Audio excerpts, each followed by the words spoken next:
The truth about gastritis and peptic ulcers, foods and habits to avoid. You know the feeling.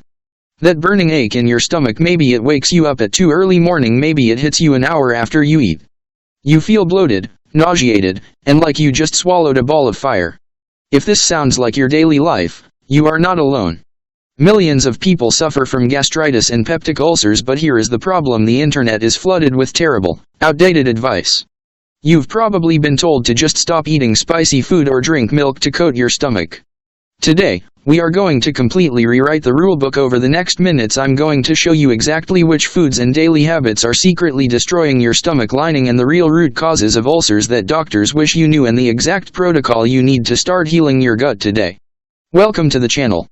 If you're new here, we break down complex health topics into simple, actionable steps. If you're currently dealing with stomach pain, please hit that subscribe button because this video is going to be your ultimate survival guide. Let's dive in. Before we talk about what to eat, we need to clear up a massive medical myth. For decades, people believed that stress and spicy food caused stomach ulcers. Let's get the definitions straight.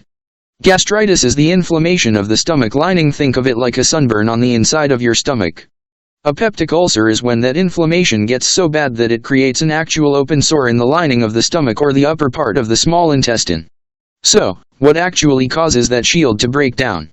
In 90% of cases, caused by bacteria called H. pylori, or the long-term use of NSAID pain relievers like ibuprofen, aspirin, or naproxen. These two things physically strip away your stomach protective mucus layer, allowing acid to burn the tissue. However, and this is crucial, while food and stress might not be the root cause of the ulcer, they are the ultimate triggers. They are the things that pour gasoline on the fire, causing your symptoms to flare up, delaying healing and making your life miserable.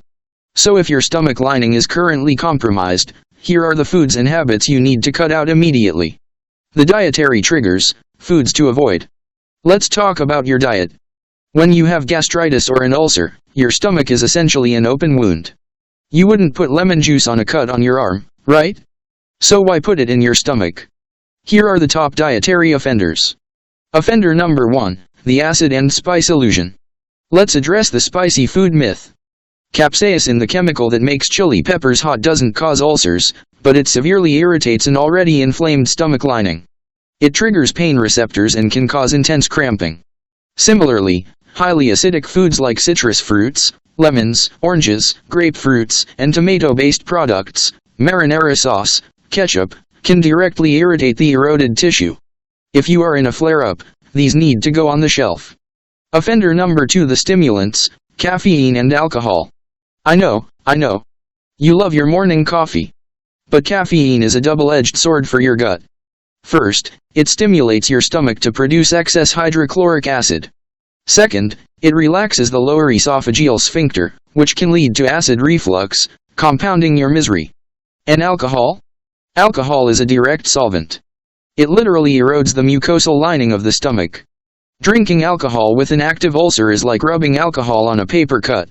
It delays healing and increases the risk of bleeding. Offender number 3, fried and ultra-processed foods. Fat is incredibly hard to digest. When you eat a heavy, greasy, fried meal, it significantly delays gastric emptying. This means the food sits in your stomach for hours. The longer food sits there, the more acid your stomach has to pump out to break it down, and the longer your inflamed stomach lining is exposed to that harsh environment. Offender number 4, the hidden triggers. Watch out for the sneaky ones.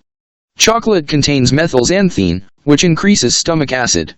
Peppermint, while great for a headache, relaxes the esophageal sphincter and can trigger severe reflux. And carbonated drinks. The physical expansion of the gas in your stomach stretches the stomach walls, causing intense pain and bloating if you have gastritis.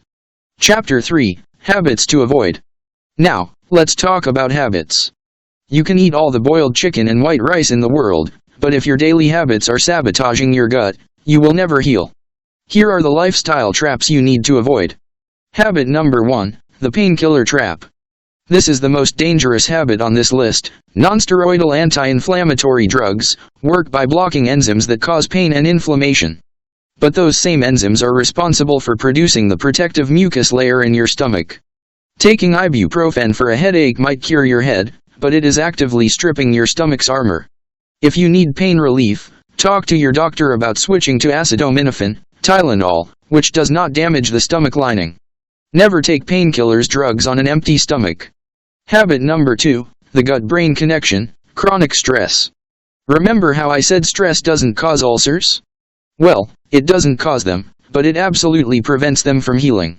Your gut and your brain are physically connected by the vagus nerve. When you are chronically stressed, your body enters fight or flight mode. Digestion is shut down. Blood flow to the stomach is reduced, meaning your stomach lining doesn't get the oxygen and nutrients it needs to repair itself. Furthermore, stress increases your perception of pain. Managing stress through deep breathing, walking, or meditation isn't just woo-woo wellness advice, it is a literal medical requirement for healing an ulcer. Habit number 3, smoking and vaping. Nicotine increases stomach acid production and interferes with the protective mucus. But worse than that, smoking restricts blood flow to the stomach lining. If you have an ulcer, smoking makes it heal significantly slower and drastically increases the chance of the ulcer returning. If you want your stomach to heal, you have to quit. Habit number 4, meal timing and mechanics. How you eat is just as important as what you eat. Mistake 1, eating late at night. When you lie down, gravity is no longer keeping your acid down. Stop eating at least 3 hours before bed. Mistake 2, eating too fast.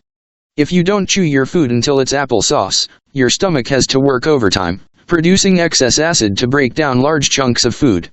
Mistake 3, fasting or skipping meals. When your stomach is empty, acid still accumulates. Without food to buffer it, that acid just sloshes around and irritates your stomach lining. Eat smaller, more frequent meals to keep a buffer in your stomach at all times.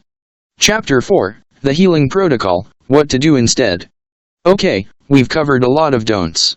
I know it feels like you can't eat or do anything. But don't worry. Here is exactly what you should be doing to rebuild that protective shield and heal your gut. Focus on foods that are easy to digest and naturally soothe the gut. Cooked vegetables, carrots, green beans, and zucchini. Avoid raw veggies for now, as the roughage is too harsh. Lean proteins, chicken breast, turkey, tofu, and eggs. Complex carbs, oatmeal, white rice, and sweet potatoes. Oatmeal is amazing because it actually coats the stomach lining. Probiotics, foods like yogurt, kefir, or miso, if you tolerate them, help fight off bad bacteria, including H. pylori. There are also a few superfoods for gastritis. Cabbage juice, this is an old-school remedy backed by modern science. Cabbage is rich in vitamin U, S-methylmethionine, which has been shown in studies to rapidly heal peptic ulcers. Bone broth, packed with collagen and amino acids like glutamine, which help repair the mucosal lining of the gut.